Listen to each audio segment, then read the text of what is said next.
When Russian President Vladimir Putin sent his troops into Ukraine a year ago, most observers expected the invaders to win quickly. Those early predictions of Russian success have not come true, owing to a variety of factors, including higher morale and superior military tactics on the Ukrainian side, but also, and most importantly, the supply of Western armaments. While recent headlines have focused on the ability of Western battle tanks or Patriot air defense systems to influence the outcome of the war, these systems have yet to be used in combat in Ukraine. Other weapons, however, have already helped to change the course of the war. Here are three of the most important ones that the Ukrainians have used to devastating effect. Javelin. At the very beginning of the war, fighters on both sides were expecting Russian armored columns to begin rolling into the Ukrainian capital of Kyiv within days.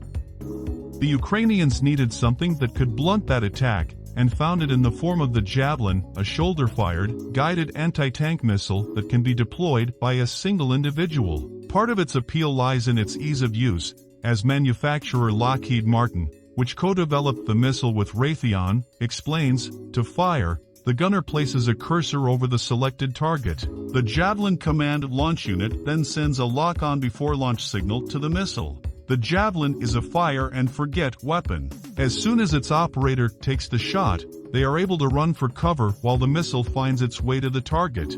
This was particularly important in the early days of the war, as the Russians tended to stay in columns when trying to enter urban areas. A Javelin operator could fire from a building or behind a tree and be gone before the Russians could fire back.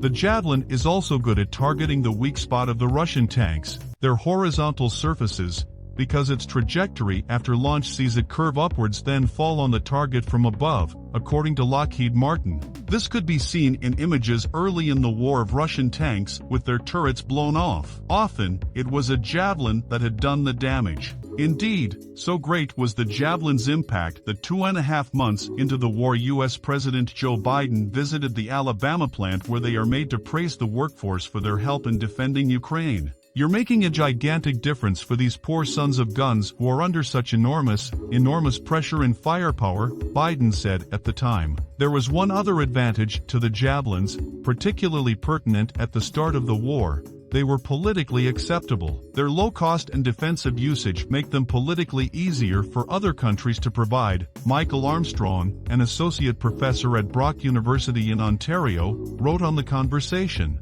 By contrast, governments disagree about sending more expensive offensive weapons like warplanes. HIMARS. The full U.S. Army name is the M142 High Mobility Artillery Rocket System. It's a full-spectrum, combat-proven, all-weather, 24/7, lethal and responsive, wheeled precision strike weapon system, the U.S. Army says. That's a mouthful, but to put it more plainly, HIMARS is a 5-ton truck carrying a pod that can launch 6 rockets almost simultaneously, sending their explosive warheads well beyond the battlefield's front lines, and then quickly change positions to avoid a counterstrike. If Javelin was the iconic weapon of the early phases of the war, HIMARS is the iconic weapon of the later phases, Mark Kanchan, senior advisor for the International Security Program at the Center for Strategic and International Studies, wrote in January. HIMARS fires munitions called the Guided Multiple Launch Rocket System, GMLRS, that have a range of 70 to 80 kilometers, about 50 miles. And their GPS guidance systems make them extremely accurate, within about 10 meters, 33 feet, of their intended target. Last July, Russian reporter Roman Sepenkov said he witnessed a HIMARS strike on a Russian base at Kherson Airport in territory Moscow's forces had occupied at the time. "I was struck by the fact that the whole packet, 5 or 6 rockets, landed practically on a penny," he wrote. HIMARS has had 2 key effects. Yagal Henkin, a professor at the Israel Defense Forces Command and Staff College, wrote for the U.S. Marine Corps University Press. The strikes have forced the Russians to move their ammunition depots farther to the rear, thereby reducing the available firepower of Russian artillery near the front lines and making logistical support more difficult, Henkin wrote. And using the long-range rockets to hit targets such as bridges has disrupted Russian supply efforts, he said. The HIMARS system is manufactured and patented in the United States by Lockheed Martin. Bayraktar TB2 drone. The Turkish-designed drone has become one of the world's best-known unmanned aerial vehicles, UAV, due to its use in the Ukraine war.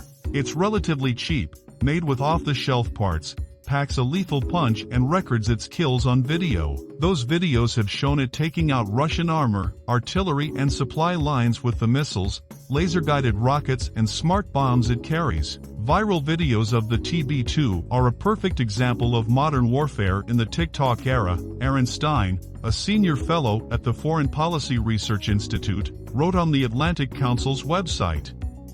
The Bayraktar TB2 was not a magic weapon, but it was good enough, he wrote.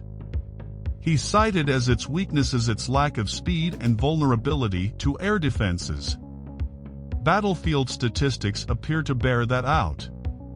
17 of the 40 to 50 TB2s that Ukraine has received have been destroyed in combat, according to the Oryx open-source intelligence website. But Stein says the number of losses is outweighed by the low cost of the drone, which means they can be relatively easily replaced. Indeed, a plan to set up an assembly line for the drones in Ukraine was in the works even before the war. And using the drones potentially has saved the lives of Ukrainian pilots who would otherwise have had to carry out the missions. Recent reports from Ukraine indicate the TB2 may be playing less of a role as Russian forces figure out how to combat it, yet its fans say it delivered when Ukraine's position was most precarious. Its videos of Russian kills were a great morale booster, Samuel Bendet, adjunct senior fellow at the Center of Naval Analyses Russia Studies early in the war. It's a public relations victory.